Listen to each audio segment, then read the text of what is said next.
السلام علیکم ناظرین، پروگرام اوپینین وتھ علی قاضی میں علی کار آوائیں یاسر احمد ہم کو اسٹوڈیو میں جوائن کرتا سینئر تجزیہ کار علی قاضی صاحب. ویلکم علی صاحب. Thank you Yasir. علی صاحب، کل سرکار وفاقی سرکار پانچ لگے بیٹھے اچانک سا ارسا جو چیئرمین کے مقرر کر چھڑیو. پو دلیل یا ॾिनी वई त केयर टेकर गवर्नमेंट जेका आहे उहा अमेंडमेंट करे वई आहे. इन करे वफ़ाक़ी सरकार prime minister with the pain of stroke prime minister जो जेको स्टाफ ऑफिसर आहे उहो अपॉइंट करे सघे थो इर्सा जे चेयरमैन खे. पोइ रद्दमल आयो, सिंध गवर्नमेंट ॾाढो शदीद रिएक्शन ॾिनो. अॼु उहा अपॉइंटमेंट वापसि वरिती वई आहे. हाणे ॻाल्हि इहा आहे त हीउ जेको शहबाज शरीफ़ साहिबु प्राइम मिनिस्टर हीउ जेको नोटिफिकेशन कढियो उहो आधार ते उन ऑर्डिनेंस जे जेको निगरान सरकार सदर अलवी खे मोकिलियो, सदर अलवी हुन इर्सा जे ऑर्डिनेंस ते साइन न कयो. जी हा. सो लेकिन अगरि ॿीहर निगरान काकड़ मोकिले आहे उन्हनि खे ऐं 10 ॾींहंनि में सदर साइन न बि करे आहे त हू असख़ुद लॉ थी वञे. हाणे सवाल इहो आहे त इहो कीअं थी सघे थो. छो त सभई ॻाल्हाइनि पिया, पाण बि कल्ह ॻाल्हायो, इहो बहस न आयो छाकाणि त हाणे हू नोटिफिकेशन वठी छॾियो वापसि शहबाज सरकार, छाकाणि त न हू आइनी तरह दुरुस्त हो, कानूनी तरह, बल्कि उहो इख़लाक़ी तरह बि दुरुस्त न हो त हिकिड़े माण्हू खे प्राइम मिनिस्टर मुक़ररु करे छॾे, हू सॼे इर्सा खां वधीक बाख़्तियार थी वञे, हू पंहिंजी मर्ज़ी जा मेंबर्स अपॉइंट करे वठे, जेको वणे कंदो रहे. पोइ त हू इर्सा जेके 4 सूबनि जी नुमाइंदगी आहे उहा त ख़तमु थी वेंदी. पोइ त हू 1 मैन रूल हूंदो. उहो 1 मैन जेको आहे, जेको हुन जेके ऑर्डिनेंस मुताबिक़ जेके चेयरमैन इर्सा प्राइम मिनिस्टर मुक़ररु कंदो, जेको हीउ ज़फ़र महमूद खे कयो हूं, उहो ऑल ऑन ऑल थी वेंदो, जेको वणे फ़ैसिला करे वठे. पोइ इर्सा जी बड़ी फॉर्मेलिटी रहिजी वेंदी. अच्छा, वापसि थी वियो. माण्हू बि हिकिड़ो चूंडे तमामु घणो तकरारी. मूंखे यादि आहे जॾहिं वापडा जो चेयरमैन हो, तव्हां खे ॿी अख़बार में हुउसि हुन महिल, त ख़ासि अप्रोच थी त सही चेयरमैन वापडा हिकिड़ो कालाबाग डैम जे हक़ में मज़मून लिखणु चाहींदा त मूं चयो त चेयरमैन वापडा कीअं उहिदे ते वेही करे ऐं पोइ उहो मज़मून खां पोइ उनजी नौकिरी बि तेल थी वई, ऐं पोइ त वॾो गोड़ थियो, सभु कुझु थियो. ख़ैर, हाणे बि ॻाल्हि इहा आहे, चलो हीअ त नोटिफिकेशन त वापसि थी वियो, सभु असांजा दोस्त जेके आहिनि तमामु ख़ुशियूं पिया कनि, हे पिया कनि. पर मुंहिंजो सुवाल हिन में अञा बि आहे त ऑर्डिनेंस जारी थींदो आहे 120 ॾींहंनि लाइ. यस. हलो सम्झूं, पाण इहे तसवर करे वठूं त महीनो गुज़री वियो आहे. पर अॼु बि जॾहिं पाण ॻाल्हायूं पिया त कानून त उहो ई आहे जेको ऑर्डिनेंस में लिखियलु आहे, छाकाणि अञा ऑर्डिनेंस लैप्स न थियो आहे, अञा ऑर्डिनेंस ख़तमु न थियो आहे. त सुवाल इहो पैदा थिए थो त अॼु जेको इर्सा कमु करे पियो, छा उहो कानूनी आहे? टेक्निकली त कानूनी न आहे, छाकाणि त हींअर हिकिड़ो पैरेलल कानून ऑर्डिनेंस जी सूरत में ईंदड़ 3 महीना रहंदो. सो थियण इहो खपे त सिंध गवर्नमेंट खे हिन तकरीरी ते बि ज़ाहिर आहे हुननि प्रोटेस्ट कयो आहे, सभु कुझु कयो आहे, सुठी ॻाल्हि. हुननि खे चवणु खपे त हीअ ऑर्डिनेंस वापसि वठो, छाकाणि त अगरि ऑर्डिनेंस 3 महीननि लाइ मौजूदु आहे त माना पोइ हीअ इर्सा जा हींअर जेको फंक्शनिंग आहे हू लीगली टेक्निकली सही कीअं थींदी. पैरेलल कानून त नथा हली सघनि. ऐं जॾहिं ऑर्डिनेंस मौजूदु आहे, कानून जे मथां ॿियो कानून मौजूदु आहे, त आउं सम्झां थो त ऑर्डिनेंस जी वापसी जो मुतालबो थियणु खपे ऐं सिंध गवर्नमेंट खे मुतालबो करणु खपे त हीअ ऑर्डिनेंस वापसि वरितो वञे, ऐं जीअं बि हुनजो जेको कानूनी तरीक़ेकार आहे. हाणे पाण करे हिन में सोचूं त इहो थियो छो. एग्ज़ैक्टली. हलो, निगरान दौर में काकड़ खे त ख़बर बि न हूंदी त इर्सा छा आहे ऐं वाटर डिस्ट्रीब्यूशन छा आहे, हिकिड़ो छा आहे काकड़ साहिबु, छा हो, किथां आयो, किथे हलियो वियो. लेकिन ज़ाहिर किथां ॿिए हंधा हुनखे चयो वियो हूंदो न, ज़ाहिर आहे त भाई अची हीअ आहे ऐं हीअ बसि जल्दी कयो, साइन करे ऐं ऑर्डिनेंस कराए छॾियो.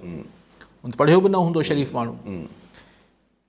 चलो, सो ज़ाहिर आहे हिन जे पोयां हिकिड़ी मज़बूत ऐं हिकिड़ी इन्फ्लुएंशियल लॉबी हूंदी. उन ई लॉबी, उन ई बाअसर या बाख़्तियार हल्कनि हींअर शहबाज शरीफ़ खे वज़ीर आज़म थे जुमा 8 ॾींहं थिया आहिनि, तकड़ि में हुन खां इहो नोटिफिकेशन बि जारी करायो आहे. कंहिं त काकड़ खां बि इहो ऑर्डिनेंस पास मोकिलायो हूंदो सदर खे, कंहिं न कंहिं त करायो हूंदो. काकड़ जो पंहिंजो विजन त न हूंदो न. ज़ाहिर आहे कंहिं न कंहिं शहबाज शरीफ़ खां बि ज़ाहिर आहे इहो नोटिफिकेशन जारी करायो हूंदो, छाकाणि त शहबाज शरीफ़ काकड़ न आहे. शहबाज शरीफ़ खे बिल्कुलु ख़बर हूंदी त हिन नोटिफिकेशन सां कहिड़ी वरी कॉन्ट्रोवर्सी क्रिएट थी वेंदी. त ज़ाहिर आहे हिकिड़ी ॻाल्हि त तइ थी त हिन चेयरमैन जी मुक़ररी ऐं तकरीरी कंहिं बाख़्तियार हल्कनि जी सिफ़ारिश ते थी आहे. ऑर्डिनेंस बि हुननि जी सिफ़ारिश ते थियो ऐं मुक़ररी बि सिफ़ारिश ते थी आहे। पर शहबाज शरीफ़ खे त ख़बर हूंदी त हिन सां हिकिड़ी वॾी कॉन्ट्रोवर्सी पैदा थी वेंदी, त शहबाज शरीफ़ छो पोइ इहो नोटिफिकेशन जारी कयो उथंदे ई इतिहादी सां पंहिंजी पीपल्स पार्टी वारनि सां छो टकराउ में आयो? मुंहिंजो ख़्यालु आहे त शहबाज शरीफ़ अगेन प्लेइंग स्मार्ट, त हुननि चयो नोटिफिकेशन जारी करे छॾियो, हाज़ुर हुतां गोड़ थी वियो, त हिननि खे चयूं त बाबा हीउ ॾिसो गोड़ था कनि, ऐं त मजबूर आहे, मां त हिननि जे सहारे ते वेठल आहे, मूंखे तव्हां सिंपल मेजॉरिटी त ॾिनी कोन हुई, ऐं नोटिफिकेशन वापसि थो वठां, या हिननि खे चओ, या इहा हिकिड़ी ॻाल्हि, या हिननि खे चओ चुप कनि। ॿी ॻाल्हि इहा त हिकिड़ो करे करे इहे चइबो करे ॾिसूं मथां फॿी वञे, पर आउं नथो सम्झां त हीअ फॿण जहिड़ी का शइ हुई, लेकिन आउं तव्हांखे जेको चवां थो न त हिकिड़े फॉल्ट लाइन्स आहिनि, इहे जेके हल्का फुल्का रूणियूं पाण खे नज़र अचनि थियूं, इहे सिस्टम हिन हुकूमती सिस्टम या हुकूमती सेटअप जूं फॉल्ट लाइन्स आहिनि। कॉल नथा कनि। गुलाम फरीद शेर कोटकीमा जी, शेर साहब छा चवणु चाहींदा? अली काज़ी साहब खां सवाल आहे। कल मुराद अली शाह साहब ऐलान कयो त जंहिं ज़िले जो ॾोह थींदो उन ज़िले जो SB ऐं SHO ज़िम्मेवार रहंदा, छा उन ते को अमल थींदो या ते अॻे वारियूं ॻाल्हियूं राज़ी वञो? ऐं ॿियो सवाल आहे त अॼु लाइ हिन दिलचस्पी कोन्हे का जो मुनीर खेड़ो साहब आयो असांजे ज़िले घोटी ते SB थी, उन ऐलान कयो पुॼण सां त मां कबाइली जहिड़ा ख़तमु कराईंदुसि, उन खे तक़रीबन 2 महीना बि रहण कोन ॾिनो हुयो ऐं बदिली थी वियो। जी ठीकु आहे साईं। ॿियो बि कॉलर रियाज़ हुसैन तुमराणी कुंभ मां। जी तुमराणी साहब छा चवणु चाहींदा? सर असांजो सुवाल इहो आहे साईं खां त हिते वज़ीर आज़म साहिब जन ऐलान पिया कनि त यूटिलिटी ते हर शइ सस्ती मिलंदी, पर 700 रुपया अटे जी 10 थैली जो रेट आहे सरकारी, उहा 1000 में असांखे ॾियनि था। असांजे साम्हूं दुकानदारनि खे गाॾा भरे करे खंड इहे शयूं ॾिनियूं थियूं वञनि जी, पर कोई बि रद्द अमल कोन्हे। ॿियो सुवाल इहो आहे त कणिक 4000 रुपया मणा, असांजी सैलरी आहे 15000 महीनो, अटो खाऊं था असां 21000 महीनो, तो कीअं इहा शइ मैनेज करे सघूं? जी साईं। साईं बिल्कुलु, मूं बि पढ़ियो CM साहिब जो ऐलान त जेके जंहिं इलाइक़े में ॾोह थींदो उन्हनि जो SSP ज़िम्मेवारु हूंदो। हीअ कंहिं ज़माने में चयो वेंदो त जंहिं इलाइक़े में ॾोह थींदो उनजो SHO ज़िम्मेवारु हूंदो, पर हाणे छाकाणि त SHOs ऐं हीअ हाणे ॻाल्हि थोरो सवाई थी वई आहे, अमन अमान जी सूरत हाल बि थोरी सवाई थी आहे, तंहिंजे करे हाणे SSPs खे अलाह करे साईं ॾिसो, इहा ॻाल्हि जेका CM साहिब मुराद अली शाह साहिब चई आहे, इहो बेसिकली इंडिकेटर आहे त भई परफॉर्मेंस बेस्ड पोस्टिंग्स थींदियूं, यस, ऐं अकाउंटेबिलिटी जेका आहे उहा बि परफॉर्मेंस बेस्ड रहंदी। तव्हांजी कारकर्दगी ठीकु आहे, तव्हां रहंदो, तव्हांजी कारकर्दगी ठीकु न आहे, तव्हां न रहंदो।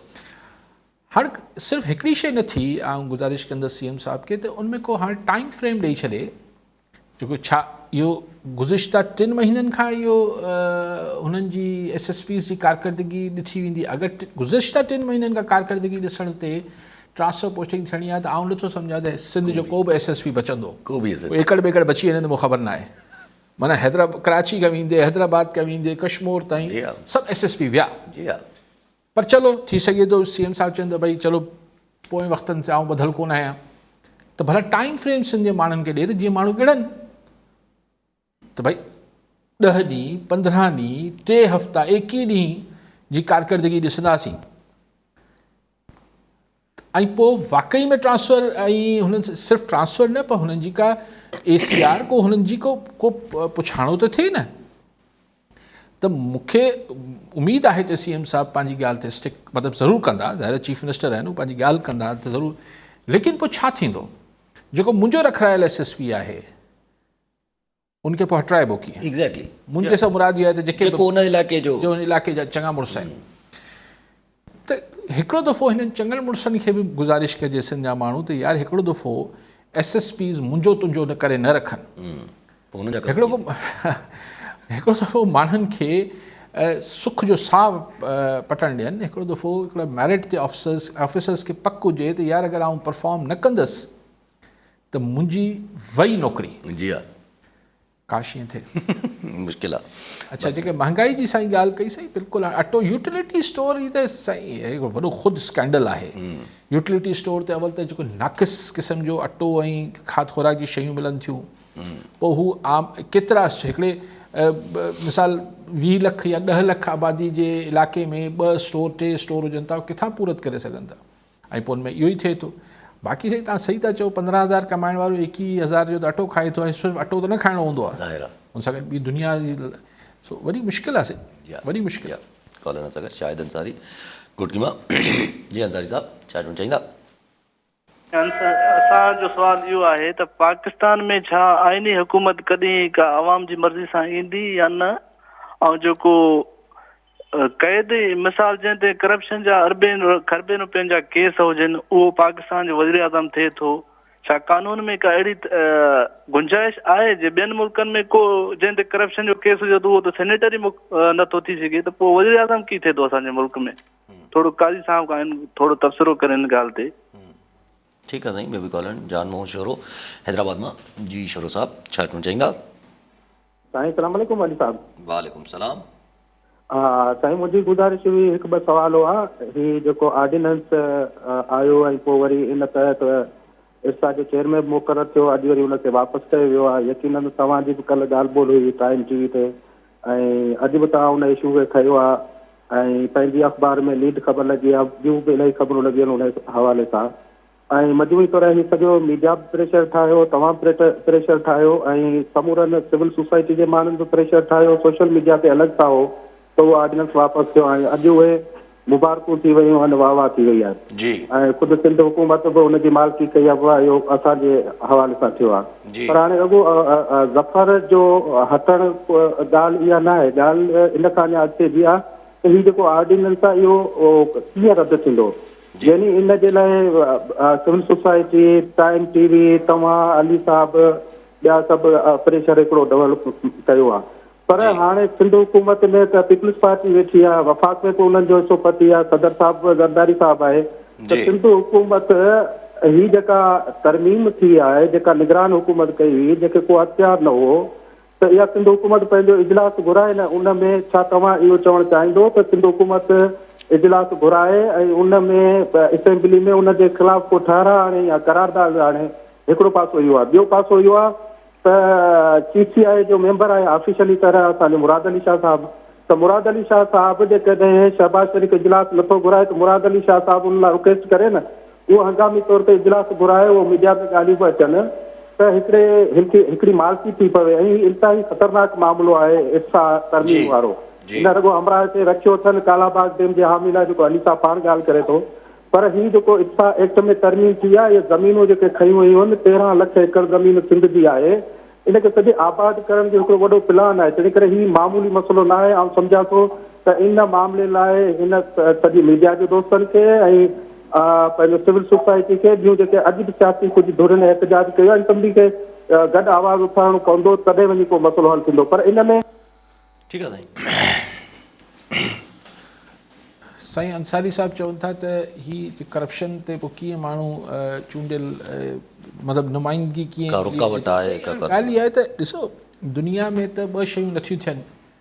दुनिया में इलेक्शन निस्बतन 99% फेयर थींदा आहिनि। दुनिया में ॿी ॻाल्हि इहा थींदी आहे त सवाल ई नथो पैदा थिए त कंहिं ते अगरि करप्शन जो टिको बि लॻल हुजे त उनखे वोट माण्हू न ॾींदा आहिनि, उनखे बरादरियूं ऐं कंहिं जज़्बाती नारनि ते पैसा वठी वोट न मिलंदा आहिनि। असां वटि ॿई कमु थींदा आहिनि। असां वटि अवल त इलेक्शन फेयर न थींदी आहे, ॿियो अगरि जेतिरी अधी मंडी थोरी घणी फेयर बि थींदी आहे, उनमें असां वटि इहो वोटर वटि को तसवुर ई कोन्हे त ॿियो माण्हू करप्ट आहे या न आहे। सो जॾहिं इहे ॿई शयूं असां वटि न आहिनि त असां इहो ॿिनि मुल्कनि सां कीअं भेट करे सघूं था। शोर साहब बिल्कुलु तव्हां सही ॻाल्हि कई। मूं इहे पंहिंजे प्रोग्राम जे शुरू में बि चयो त ठीकु आहे हीउ चेयरमैन त हटी वियो, नोटिफिकेशन वापसि थी वियो, पर 3 महीननि लाइ सुभाणे अगरि ॿियो को चेयरमैन अपॉइंट कनि त उहो ख़ैरु आहे। पोइ अगरि इहो माण्हू न हुजे न करे नथा सघनि, लीगली नथा करे सघनि। लीगली उहो वरी हिकिड़ी अलॻि बहस आहे न, छाकाणि त इहो ऑर्डिनेंस ख़ुदि जेको आहे कॉन्ट्रडिक्शन में आहे लॉ सां। लेकिन मुंहिंजो सुवाल ॿियो आहे, मुंहिंजो सुवाल इहो आहे भला ही अगरि ऑर्डिनेंस ही हिकिड़ी जेका ख़ामखा जी हिकिड़ी तलवार आहे या बिदत आहे, हिन खे वापसि वरितो वञे। त सिंध गवर्नमेंट जो ऐं साईं सां इतफ़ाक़ कयां थो शोरो साहिब सां त अगरि सिंध गवर्नमेंट इहो मुतालबो करे त मुंहिंजे ख़्याल में वधीक अॻु बजानिब हूंदी त भई अहिड़ी फिज़ूल शइ खे ई तव्हां विड्रॉ करे वठो। जॾहिं तव्हां नोटिफिकेशन बि वापसि वठी छॾियो आहे, सिंध गवर्नमेंट पंहिंजो CM साहिबु ॻाल्हायो, जाम ख़ान शोरो, सिंध गवर्नमेंट यानी ॻाल्हायो, त उनखां पोइ नवीद कमर उते इस्लाम नेशनल असेंबली ॻाल्हायो, सभिनी ॻाल्हायो त पोइ अॻोपो इहो बि मुतालबो थियणु खपे त हिन ऑर्डिनेंस ख़तमु करे छॾियो, छाकाणि त अगरि इहा ऑर्डिनेंस मौजूदु आहे त 3 महीननि लाइ, 3 महीननि खां पोइ पाणे ख़तमु थींदो, 3-3.5 महीननि खां पोइ, लेकिन 3-3.5 महीननि ताईं इहा हिकिड़ो पैरेलल लॉ मौजूदु आहे जेको हिकिड़ी ख़ामख़ा जी लीगलिटीज़ में शयुनि खे विझे थो। साईं चवनि था हाणे मनसूबो आहे कालाबाग डैम, ही बिल्कुलु सही, हिन ॻाल्हि ते सिंध जे माण्हुनि खे सदाईं जेको आहे ओवर सेंसिटिव रहणु खपे त अहिड़ी का बि शइ जेका आहे उनखे माण्हू उते हसास, ज़ाहिर पाणी जो मसइलो आहे, उअं ई सिंध में पाणी केतिरो असांखे हुन वाटर रिकॉर्ड जंहिंजे जेका वॾो शब्द मत सां ॻाल्हि थिए थी, असांखे अञा बि पाणी जेको आहे सिंध खे को नथो मिले, असांखे अञा हिस्टोरिकल बुनियादनि ते ॾिनो वञे थो ऐं आर्ग्यूमेंट हुन लाइ इहो ॾिनो वञे थो त पाणी उहो आहे ई न जो पाणी पूरो आहे ई न, कीअं ॻाल्हि इहा आहे। मूंखे यादि आहे मुशर्रफ साहिब जो मूं इंटरव्यू कयो पिए त मूंखे चई त भाई मुझे सर ये तो आइनी डॉक्यूमेंट है ना 91 का अकॉर्ड जी, लेकिन उसकी इस शिक पर क्लॉज नंबर 10 अलाए कहिड़ो जंहिंमें अणसीधी तरह कालाबाग डैम जी ॻाल्हि थियल हुई, डैम जी ॻाल्हि थियल हुई, चूंकि उस पर अमल नहीं हुआ इसलिए अब डैम, तो मैंने कहा तो फिर ये आइन में तरमीम करे ना, ये तव्हां कीअं था चई सघो त भाई अगरि मिसाल हुनमल जाम सादिक मरहूम हो चीफ मिनिस्टर, कंहिं बि या हुनमल जे अगरि ज़बानी कंहिं सां को वादो वईद कयल हो, उनजी तारीख़ में कहिड़ी अहमियत आहे?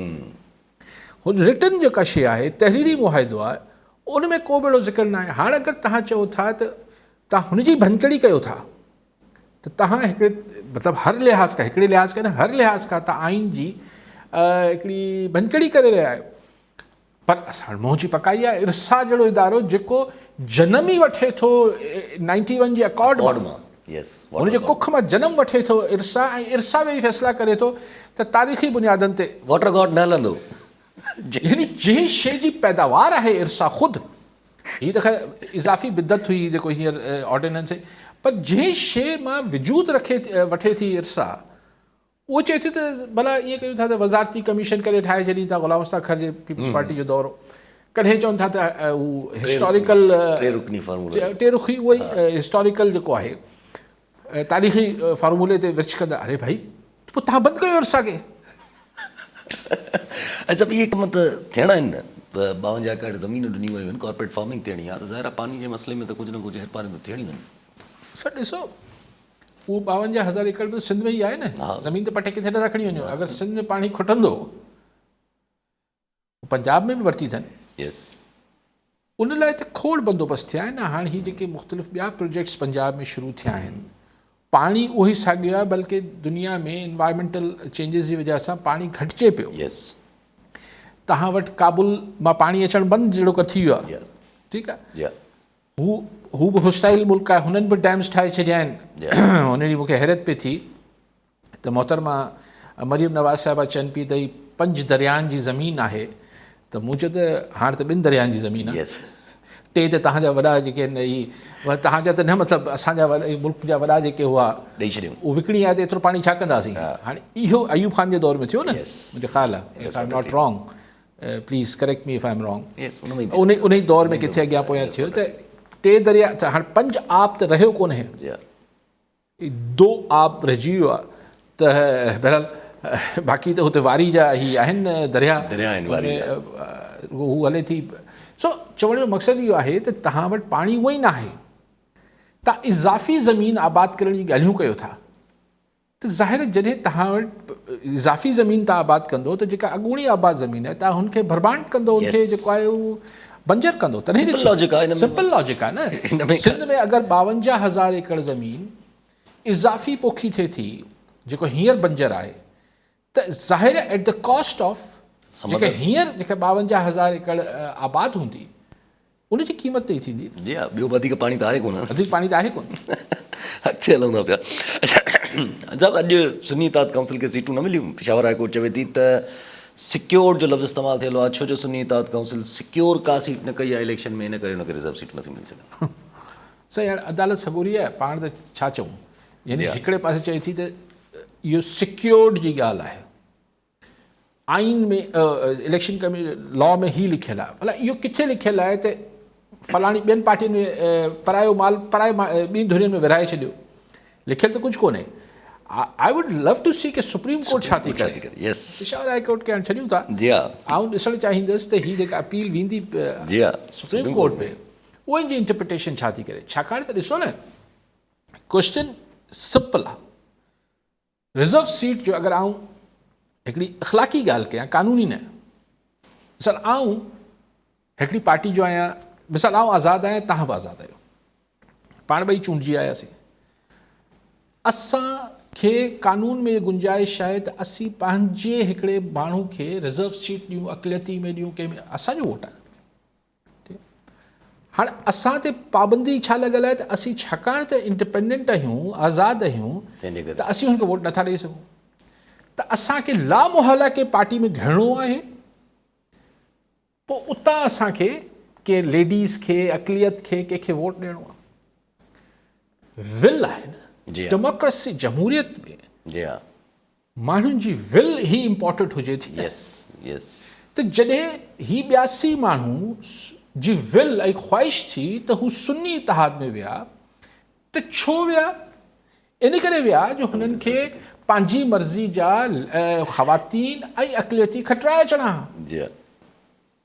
चवनि था न न न हाणे छा हाई कोर्ट आहे न, पाण कुझु ॻाल्हाए नथा सघूं, न त भाई आउं पंहिंजी मर्ज़ी सां सुन्नी इतिहाद में वियसि, जमात इस्लामी में वियसि, पीपल्स पार्टी में वियसि, नवाज़, मुंहिंजी मर्ज़ी न, त पोइ अगरि आउं पंहिंजी मर्ज़ी सां कंहिं पार्टी में वियो आहियां त हुन पार्टी हिकिड़े तरीक़े सां सिक्योर कयो न मूंखे, मां वॉलेंटियरली रज़ाकारणे तौर ते हिकिड़ी पार्टी में वियो आहियां, त हाणे हुन पार्टी जे ज़रिए आउं पंहिंजी मर्ज़ी जी लेडीज़ ऐं अक़लियत खे ही खटाइण जी मूंखे इजाज़त मिलणु खपे न, चवंदा न कॉलन सां गॾु शकील शौकत अली भयो कंदकोट मां, जी भयो साहब छा चवणु चाहींदा? जी अस्सलाम वालेकुम अली काज़ी साहब खे। वालेकुम सलाम। अली काज़ी साहब जो पहिरीं ॻाल्हि त मां वॾो फैन बि आहियां ऐं उन खां बाद में अली काज़ी साहब जा प्रोग्राम ॾिसंदो रहंदो आहियां। मां कंदकोट खां थो ॻाल्हायां त ज़िले असांजे कचौर कंदकोट में पूरूं त रोज़ जो मामूल बणियल आहिनि, छा असां खां कॾहिं मामूल थींदो या असां मन जो चहिरो ख़्वाब ॾिसी सघूं था? जी ठीकु आहे साईं, ॿियो बि कॉलन अब्दुल हकीम पिताफ़ी गुटकी मां, जी पिताफ़ी साहब छा चवणु चाहींदा? हकीम पिताफ़ी ॻाल्हायां पियो। मां सर हिकिड़ो ज़मीनदार, नंढड़ो ज़मीनदार आहियां। 4000 रुपया गवर्नमेंट रेट कया कणिक जो, ख़र्च इलाही आहे, 15 DAP आहे, 36,000 रुपया तव्हांखे यूरिया मिली आहे 3000 वारी, असांखे डीज़ल जा रेट आहिनि इलाही, ख़र्च बि नथो लहे, दवायूं अॻे असां हिकु कंदा हुआसीं, हाणे 4 स्प्रे थियनि था इन ते कणिक ते, हर माण्हू चए थो त कणिक असांखे फ्री में मिले, हर जॻह असां कणिक या फ्री में ॾियूं, जेकॾहिं ईअं रायूं ई न त पोइ पाकिस्तान असांजे कणिक जेका असांखे सप्लाई थिए थी हिन टाइम पूरो पाकिस्तान खाए थो। असां ज़मीनदारनि सां ज़ुल्म सर बंदि करायो, घटि में घटि असांखे 5-6 रेट त वठी ॾियो, 5,500 बि असांजे लाइ माना हिकिड़ो ॿार असां पारे सघूं था मुश्किल सां। जी साईं। भयो साहब अमन अमान कॾहिं थींदो या ख़्वाब आहे, बहरहाल तव्हां खुलियल अखियुनि सां ख़्वाब ॾिसंदा रहो त शायदि कॾहिं ताबीर थी वञे, ऐं इनजी छाकाणि त इहो को सिर्फ़ु तव्हांजो न सॼे सिंध जे माण्हुनि जो ख़्वाब आहे ऐं अॼु खां न आहे, ॾहाकनि खां आहे त सिंध अमन अमान थी वञे, पर अञा ताईं त शर्मिंदा ताबीर न थियो आहे। उहो शबाना रोज़ कमु थींदो आहे हुते, छा शहबाज शरीफ़ साहिबु चवंदा आहिनि शबाना रोज़, त शबनम ऐं शबाना त कमु थींदो रहंदो आहे, अमन अमान न थींदो आहे, शबाना रोज़ कमु थी रहियो हूंदो आहे हुते, तमामु घणो कमु कंदा मज़ेदार। एक्चुअली तमामु उनमें अदबी क़िस्म जी उनमें जेके हूंदा आहिनि, किताब शहबाज शरीफ़ साहिब खे नंढे हूंदे पढ़ियो हूंदो, शबाना न त अमूमन शबाना रोज़ चइबो न आहे, हिकिड़े कुझु हूंदी लिखत में शयूं चइबियूं आहिनि, कुझु हूंदी आहिनि हिकिड़ी स्पोकन लैंग्वेज हूंदी आहे, ख़ैर त शबाना रोज़ कमु थी रहियो आहे, अलाह करे त कॾहिं न कॾहिं अमन अमान थी वञे। भयो साहिबु आहे त तमामु तकलीफ़ आहे, जंहिंजो बच्चो अगवा थिए थो, पर के माण्हू को किस्तनि ते या पंहिंजी का शइ विकिणी करे हिकिड़ी मोटरसाइकिल वरिती आहे, हिकिड़ो मोबाइल, उन लाइ त सही उहो बि ज़ुल्म थियो वञे जॾहिं उन मोटरसाइकिल या मोबाइल खसियो वञे। तकलीफ़ सूरत हाल आहे। साईं चवनि था त कणिक जो अघु सही नथो मिले। साईं बराबरि ॻाल्हि इहा आहे त हू कणिक जो अघु सही नथो मिले। सही सां मुराद इन करे छाकाणि तव्हां भेट कयो था त वाक़ई में जॾहिं यूरिया ऐं जेको DAP वग़ैरह आहे भाण, इहो जॾहिं एतिरो ब्लैक में महांगो विकिरो थिए थो, ऐं पोइ हाणे त चवनि था सब्सिडी बि अलाए ट्यूबवेल सब्सिडी अञा आहे या न आहे। बहरहाल बिजली महांगी, ट्रांसपोर्टेशन महांगी, हर शइ महांगी, पोइ रेट न मिले थो त ज़ाहिर माण्हुनि जो गुज़र किथां थींदो आबाद। अच्छा, अगरि वेतर कणिक वधाए छॾीनि था त अटो महांगो थी वञे थो, शहरनि में गोड़ शुरू थी वञे। जी हा। अच्छा, अगरि माण्हुनि खे कणिक जो रेट सही न मिलंदो त हिकिड़ो वक़्तु ईंदो त हू पोखी घटाए छॾींदा, ॿिए फसलनि ॾे वेंदा, त पोइ हिननि खे डॉलर में कणिक इम्पोर्ट करणी पवंदी। जी हा, जी हा। हाणे कल्ह मूं ॿुधो त चवनि था सिंध में त 4 लख टन जेके आहिनि उहो मौजूदु आहे कणिक। हाणे हुनजी बि हालति छा आहे? हू इम्पोर्टेड जेका यूक्रेन लाइ किथां घुराईसीं, जेका हाणे उहा आहे छा? हुनजी एक्चुअल फिज़िकली केरु चेक करे त एतिरी कणिक मौजूदु बि आहे असां वटि या न आहे? काफ़ी परेशानी आहे। कॉलर सां गॾु बानूराम कंदकोट मां, कश्मीर मां। जी बानूराम साहब, छा चवणु चाहींदा? सर ॾाढो साईं हिते असां विधन लॻो पियो आहे। कश्मीर, कंदकोट, गंगवानी, कोसपुर, हेॾो सखर, घोटकी, पनवा, किल, मीरपुर, साईं कोई रोड बचियल कोन्हे, न दीवान न मुस्लमान, न को ओड, न को मुलाशारी, न मज़ारी, न जखानी, सभु के फुरनि था पिया। कोई साईं अमन अमान जी असां वटि साईं कोई हाल कोन्हे। अॻे चीफ जस्टिस साहिबु आयो, चए बसि साईं 15 ॾींहंनि जे अंदरि हर शइ मां थी वेंदी। मां सॼा इदारा घुरायां पियो, रेंजर साईं घुरायां पियो, सभिनि को सुवाल जवाब थींदा, थियो साईं कुझु कोन। न त खुली कचहरी साईं को करे SB अचे हिते असां वटि को हाल वठे साईं। 6 बजे 5 बजे कश्मीर वीरान थी वेंदो पिया, को रोड ते माण्हू कोन्हे, न गॾा गॾे वारा जेका गरीब गुरबो रोज़ी करणु वञनि था, थोरो कश्मीर खां 5 किलोमीटर परते उहे ई ॿधा पिया साईं। ॾाढो मसइलो बि साईं गंभीर आहे हिते। बानूराम साहिब, खुली कचहरी करण जी SSP खे कहिड़ी ज़रूरत आहे? छो अहवाल वठे? छा अखियूं अथसि? मतिलबु सभिनी खे ख़बर आहे छा हालत आहे? असांखे हिते कराची में वेठे ख़बर आहे त हुते SSP खे ख़बर न हूंदी छा? अॻे न चवां थो, नियत हुजे साईं सभु कुझु ठीकु थी सघे थो। बाक़ी तव्हां सही था चओ, इहा ॻाल्हियूं कंहिं ज़माने में आऊं बि कंदो हुउसि त भई अगरि मूंखे यादि आहे जेको बाद आउं हिकिड़ो दफ़ो वियुसि त हुते पंचायत वारनि मुंहिंजी हिकिड़ी चांहि पियो काई, तव्हां वियुसि हुते त मूंखे चयो साईं पाणी न आहे, पीअण जो पाणी न आहे, पीअण जो साफ़ु पाणी न आहे। जेको बाद जो वॾो इशू त मूं चयो बाबा अगरि साफ़ु पाणी जेको बाद जे नलकनि में पीअण जोॻो ईंदो त हू इहो ॾिसी करे कोन ईंदो त हिंदू जो घरु आहे या मुसलमान जो घरु आहे। ईअं ई जॾहिं ॾोहो वधंदो त हू रंग, नसल, ज़ात पात, मज़हब सभु शयुनि खां बाला त ॾोहारी खे मोटरसाइकिल खसणी आहे, हुनजो छा वञे त जेको आहे दीवान आहे, मुसलमान आहे, हिंदू आहे, अलिफ आहे, बे आहे। सो इहो ऐं हीअ इलाइक़नि खां बि चढ़ी वेंदो किसो। इहो ईअं न आहे त इहो कल्ह पाण डिस्कस कयो त बदीन मां माण्हू फ़ोनूं कयूं त हुते बि अमन अमान जी सूरत हाल ख़राबु आहे। हाणे किथे कश्मीर, किथे बदीन। जॾहिं डेंगी मच्छर ईंदो त डेंगी मच्छर हिकिड़े ज़िले मां ॿिए ज़िले में वञण में को प्रॉब्लम आहे छा? जी हा। कॉलर शरीफ़ मला बदीमा। जी मला साहब, छा चवणु चाहींदा? हा सर, अली काई साहब जो सवाल आहे त असां वटि हिकिड़ो बदीन में हिकिड़ो मुंहिंजो छोकिरो सालो खून थी वियो त असां SC बदीन खे वञी चयोसीं साईं तव्हां जेको आहे सो उते पुलिस जेको आहे तव्हां मोकिलियो, उते झेड़ो थो थी पए, फॾो थो थी पए। त उते जेको असां जॾहिं SC बदीन सां मिलियो थो वञी त बदीन SC साहिब खे मूं चयो त उते SHO साहिबु वेठो, वॾो मुंशी वेठो थाणे जो, ऐं उते हिकिड़ो क्लार्क हो, उन क्लार्क खे चयो आहे FR जी कापी ने FR जी कापी हिन क्लार्क खे ॾिसी साईं तव्हां गिरफ़्तारी वञी करायो। हाणे मूंखे ॿुधायो उते जेको आहे असांखे हिकिड़ो बदीन जे SC में वॾी वॾी उमेदूं हुयूं, उहो बदीन जी उमेदूं वॾियूं उन SC में बदीन जी वॾी उमेदूं हुयूं। असां त हीअ SC असीं वेंदासीं, असांखे माण्हू गिरफ़्तार कंदो। असीं 104 माण्हू वियासीं, उनखे कापी न SC साहिब खे कोन चई अथव तव्हां जेको आहे हुनखे SHO खे कोन चई अथव तव्हां वञी माण्हू गिरफ़्तार करियो। त इहो जे सिस्टम हलियो त पोइ मुल्क में ई जान कीअं हलंदो? ऐं वरी वारदातूं, ऐं माण्हू पिया रोडनि में मरंदा, ई कीअं जान हलंदो? इहो जो कीअं सिस्टम हली सघे थो अली काई साहब नहीं साईं SP साहब तव्हांखे छा गिरफ़्तारी न कराए ॾिनी या तव्हांखे छा चयो, तव्हांखे मना कयो? साहब गिरफ़्तारी कोन करे, क्लार्क खे घुराए तव्हां गिरफ़्तारी करायो, हर क्लार्क कीअं गिरफ़्तारी कराईंदो, एस जे साहब खे चए न। ठीक है कॉलर बैठे सफ़र नकवी हैदराबाद में। जी नकवी साहब क्या कहना चाहेंगे? अस्सलाम वालेकुम बेटा यासिर, मोहतरम अली काजी साहब, आपको सलाम हो, दोनों सलामत रहें, खुश रहें। जी सही। सर वो बड़े हैं, अच्छे राइटर हैं, जंग अखबार में लिखते हैं, क्या नाम लेना, वो यानी उसमें इश्तिहारों में बात करते हैं, इशारों में। तो आज मेरा भी दिल चाह रहा है काजी साहब इशारों में, आप तो समझदार हैं, आप मुझे बड़ा बूस्टअप कर देते हैं सर। इस उम्र में मुझे आपका बड़ा सहारा है सर। हुजरे शाह मुकीम बड़े मशहूर दरगाह है काजी साहब। तो हुजरे शाह मुकीम पे कोई वो मिर्जा साहिबा के दौर में किसी ने मन्नत मानी थी, और वो मन्नत जो है वो आज शायद पूरी हुई है जी। वो बड़े ऐसा टाइम लग जाता है सर। जब वो जो कश्ती थी उसमें भी 12 साल के बाद निकले थे ख्वाजा थे वहाँ बगदाद वाले पीर ने। तो सर हुजरे शाह मुकीम बे एक जट्टी अर्ज करे, मैं बकरा देवा पीर दा जे सिरदार साईं मरे, पंचत मरन गुआंढना रहनिया नु तप चढ़े, हट्टी सड़े करार दी जिथे दीवा नच बले, कुत्ती मरे फकीर दी जड़ी चौं चौं नित करे, सुनिया हो जान गलियां ते विच मिर्जा यार फिरे।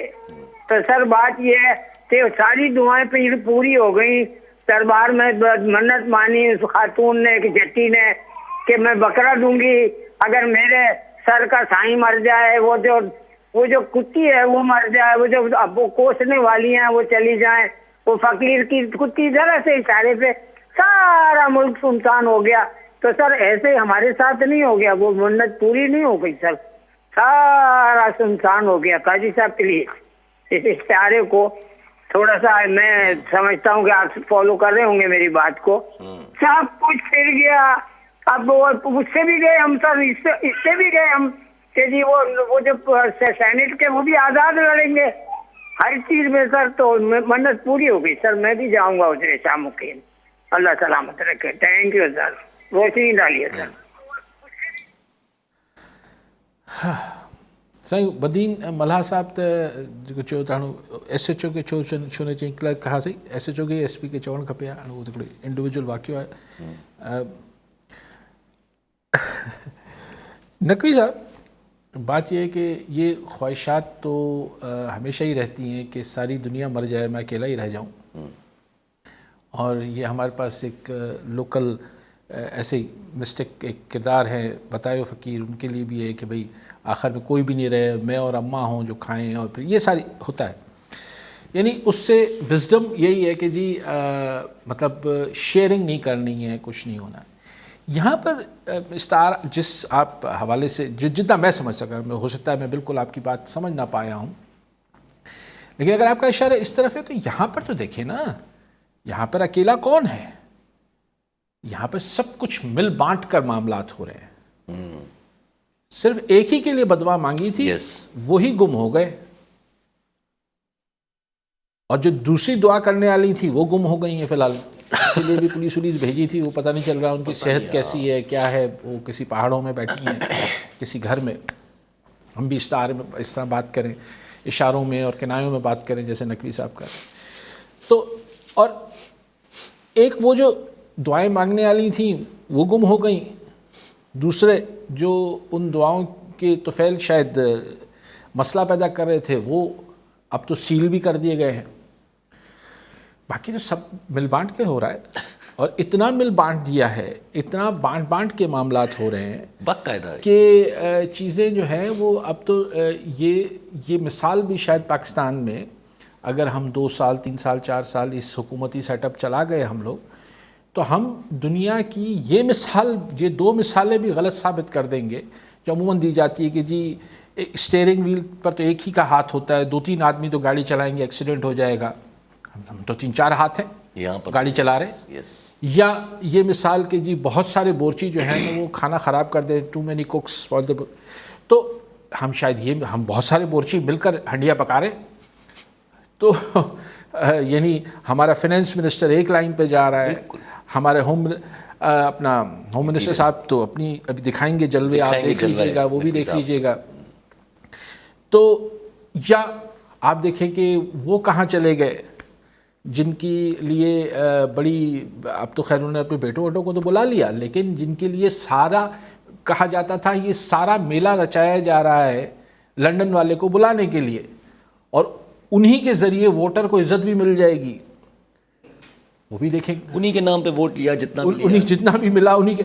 अब वही जो है न सिर्फ पसे पर्दा चले गए, पसे पुष्ट चले गए, अब तो लगता है कि बस जाए, आप छोड़ दें। हाँ, कि बैठे आराम से और बेटी से जो बात करें तो वो भी घरेलू गुफ्तगू करें, हुकूमती मामलात से दूर रहें। ये आपकी सेहत के लिए क्या कहते हैं कि वो है, क्या कहते हैं वो, मुज़र सेहत है। अगर हुकूमती मामलात में वो शख्स जो हैं लंदन वाले जो आए थे, जिनके लिए बड़ा ताम झाम किया गया था कि वही अब इस मुल्क को सारे मसाइल से निकालेंगे, उनको अब कहा जाता है हुकूमती मामलात से गुरेज फरमाइए, ये आपके लिए मुज़र सेहत है। तो मुझे आपके जो आपने इशारे के नाम में गुफ्तगू की वो तो हुआ नज़र नहीं आता नकवी साहब। बाकी अगर मैं आपकी बात समझ ना पाया हूँ तो माजरत। अच्छा, एक सवाल ज़रूर तो नवाज़ शरीफ़ साहब के ईअं अगर चयो वियो त केतिरो टाइम थी सके तो नवाज़ शरीफ़ जेके उहे चुप करे वेंदा या छॾे ॾींदा? सर चॉइसिस न आहिनि फ़िलहाल त। ऐं ॾिसो न, जॾहिं धीउ बि हुजे, फैमिली सॼी, भाउ धीउ, ज़ाहिर आहे किथां घरां पुटु हे हो प्रेशर विझंदा हूंदा त भई छॾियो, इलाही तकलीफ़ में अची वियासीं, इलाही झगड़ो करे वरितोसीं, इलाही टकराव में अची वियासीं, हाणे थोरो साह पटणु ॾियो। ऐं उअं ई माण्हुनि में असांजी हाणे का साख रही न आहे त थोरो 4 माण्हुनि जा कमु कंदासीं, हीअ कंदासीं, वरी पंहिंजी कॉन्स्टिट्यूंसी ठाहींदासीं। हाणे वरी डिघे झेड़ो आहे, तव्हां जेको चओ था त हाणे ख़ान सां बि विढ़ूं ऐं हुननि सां बि विढ़ूं, इहो पाण खां थींदो कोन।